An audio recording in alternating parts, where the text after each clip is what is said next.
Today in Higher Learning, the U.S. Department of Education has proposed new rules to protect students from career education programs which charge high tuition rates but fail to deliver what they promise. But a number of student and consumer advocates are saying the rules don't go far enough.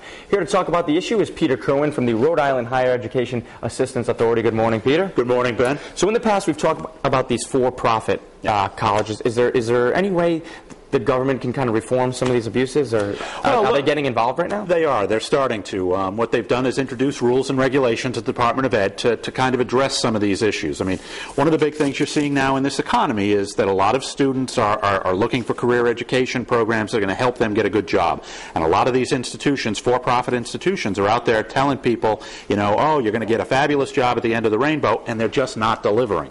And the problem for the federal government... Do you think I'm sorry to interrupt. Do you think they really believe that, though, or you think... well, look, I mean, they've got rates, you know, they look at the graduation rates and then the career placement rates some of these schools have. Some of them do a fine job. Some of them just are consistently below grade, and that's the problem that the federal government has. And the reason they're involved so much is because a lot of the students being drawn to these programs are getting federal Pell Grants, and they're getting federal financial aid dollars. So, I mean, it becomes a taxpayer issue if taxpayers are subsidizing programs that aren't getting it done.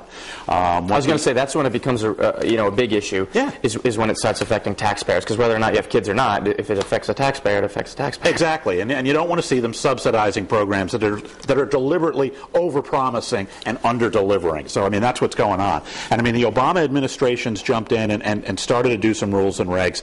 USA Today came out and praised them for beginning the process and recognizing the problem, but they basically said that the rules and regs proposed now are feeble, go too far in accommodating the industry, and you've got a coalition of student groups, consumer groups, higher ed officials trying to fix things. What are the advocates that are trying to write this? What exactly are they asking for? One of the big things they're saying is, let's have a very tough definition of gainful employment so that those schools which have a track record of not getting kids into good jobs can't stay on the federal aid gravy train. Wow. I mean, that's the idea. If they're not going to be getting kids into jobs, don't be providing all that money to them. Yep. The other thing they're looking at is trying to say, if you've got high borrowing rates for students and high default rates on loans, you've got to fix that quickly or your financial aid eligibility is going to be challenged. The other big thing they're saying is do something now. These regs won't take effect until July 2012, won't be fully in place until 2013. Start now. Do now. You can tell students, if you know their schools that have a bad track record, let students know that so they can make informed choices when it comes time to pick a program. Very important stuff. Thanks so much, as always, No Peter. problem. Great job. For more information on this, just head over to the website foxprovidence.com.